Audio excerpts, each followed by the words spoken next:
ଏବେ ଶୀତର ପ୍ରକୋପ ଟିକେ ବଢ଼ି ଚାଲିଛି ଆଉ ସନ୍ଧ୍ୟା ସମୟରେ ବାହାରକୁ ଯିବାକୁ ଇଚ୍ଛା ହଉନି। କିନ୍ତୁ କିଛି ନା କିଛି ଖାଇବାକୁ ଯେତେବେଳେ ଇଚ୍ଛା ହଉଛି, ଆମେ ସବୁବେଳେ ସେଇ ବରା, ପକୁଡ଼ି ବା ସିଙ୍ଗଡ଼ା କରୁଛି ଖାଇବା ପାଇଁ।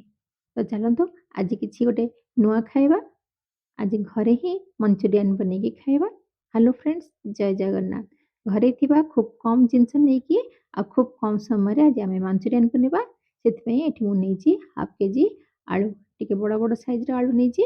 ତାକୁ ଧୋଇକି ତାର ଚୋପା ଛଡ଼େଇକି ଭଲ ଭାବରେ ତାକୁ ପ୍ରଥମେ ଗ୍ରେଟ୍ କରିନେବା। ଗ୍ରେଟ୍ କରିସାରିଲା ପରେ ତାକୁ 3ରୁ 4 ଥର ଧୋଇବା, ଯାହାଫଳରେ କି ତା ଦେହରେ ଥିବା ଆଳୁ ଭିତରେ ଥିବା ଷ୍ଟାର୍ଚ ସବୁ ଭଲ ଭାବରେ ବାହାରିଯିବ।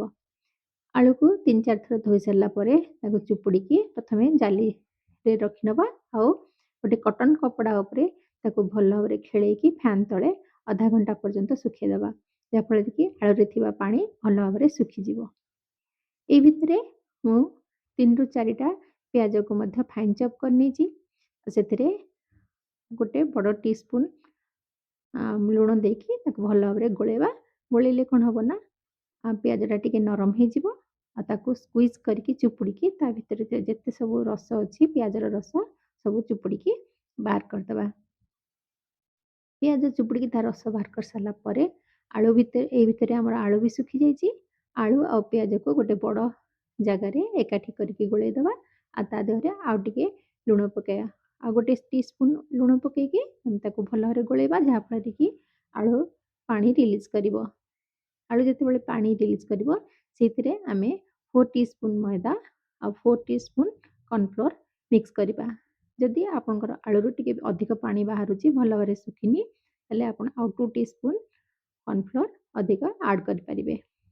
ଏବେ କର୍ଣ୍ଣଫ୍ଲୋର୍, ମଇଦା, ଆଳୁ ଆଉ ପିଆଜକୁ ଭଲ ଭାବରେ ଆମେ ମିକ୍ସ କରିବା। ମିକ୍ସ କରିକି ତାର ଛୋଟ ଛୋଟ ବଲ୍ କରିକି ଆମେ ତାକୁ ଡିପ୍ ଫ୍ରାଏ କରିବା। ଅଏଲ୍‌କୁ ମିଡ଼ିୟମ୍ ହିଟ୍ କରିବା।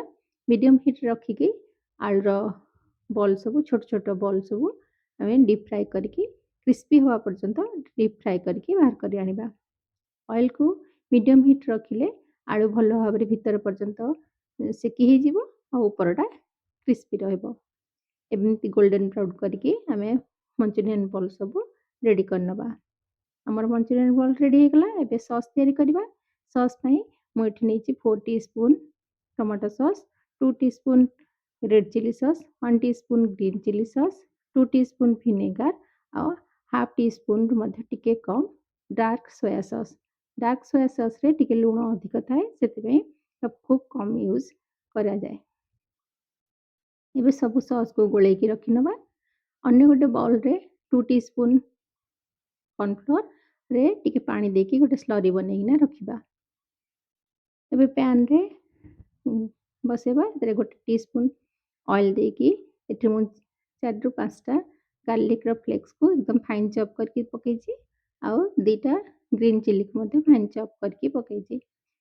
ଗାର୍ଲିକ୍ ଟିକେ ଭାଜି ହେଇଗଲା ପରେ ସେଥିରେ ଗୋଟେ କ୍ୟାପ୍ସିକମ୍ ଆଉ 2ଟା ବଡ଼ ବଡ଼ ପିଆଜକୁ ତାର ବଡ଼ ବଡ଼ ଆକାରରେ କାଟିକି ଟିକେ 1 ମିନିଟ୍ ମାତ୍ର ସଟେ କରିବା, ଯାହାଫଳରେ କି ତାର କ୍ରଞ୍ଚିନେସ୍ ରହିବ କିନ୍ତୁ ଟିକେ ହାଲକା ଭାଜି ହେଇଯିବ। ଏବେ ଭାଜି ହେଇଗଲା ପରେ ସେଥିରେ ଆମେ ଯେଉଁ ସସ୍‌କୁ ତିଆରି କରିଥିଲେ ତାକୁ ଦେଇଦେବା ଆଉ କର୍ଣ୍ଣଫ୍ଲୋର୍‌ର ସ୍ଲରିକୁ ଦେଇକି ଆଉ 2 ଚାମଚ ପାଣି ଦେଇକି ତାକୁ ଭଲ ଭାବରେ ଗୋଳେଇବା। ଯଦି ଆପଣ ବେଶୀ ଟିକେ ଅଧିକ ପାଣିଆ ବାଲା ଖାଇବାକୁ ଭଲ ପାଆନ୍ତି, ତାହେଲେ ଏଇଠି ଆଉ 2-3 ଚାମଚ ପାଣି ଦେଇପାରିବେ। କିନ୍ତୁ ଏଇଟା ଡ୍ରାଏ ମଞ୍ଚୁରିଆନ୍ ହିଁ ଭଲ ଲାଗେ, ତେଣୁ ସେତିକି ପାଣି ଦେଇକି ପଟାଟୋ ବଲ୍ ସବୁ ଦେଇକି ମିକ୍ସ କରିଦେବା। ତା ଉପରେ half teaspoon black pepper powder ଆଉ ପିଆଜର ପତ୍ର, ଧନିଆ ପତ୍ର ଦେଇକି ଗୋଳେଇ ଦେଲେ ଆମର ମଞ୍ଚୁରିଆନ୍ ରେଡ଼ି ହେଇଗଲା। ତ ଫ୍ରେଣ୍ଡସ୍, ନିଶ୍ଚୟ ବନାନ୍ତୁ ଆଉ ଖାଇକି ଶୀତ ସମୟର ମଜା ନିଅନ୍ତୁ। ଯଦି ଭିଡ଼ିଓ ଭଲ ଲାଗିଲା ତାହେଲେ ଲାଇକ୍ କରିବେ, ସେୟାର କରିବେ ଆଉ ଯଦି ଫାର୍ଷ୍ଟ ଟାଇମ୍ ଦେଖୁଛନ୍ତି ମୋ ଚ୍ୟାନେଲ୍‌କୁ ତାହେଲେ ସବସ୍କ୍ରାଇବ୍ କରିନେବେ। ଯଦି ଫେସବୁକ୍ ପେଜ୍‌ରେ ଦେଖୁଛନ୍ତି ତାହେଲେ ନିଶ୍ଚୟ ଫଲୋ କରିନେବେ। ନେକ୍ସଟ ଭିଡ଼ିଓରେ ଦେଖା ହେବ। ଜୟ ଜଗନ୍ନାଥ।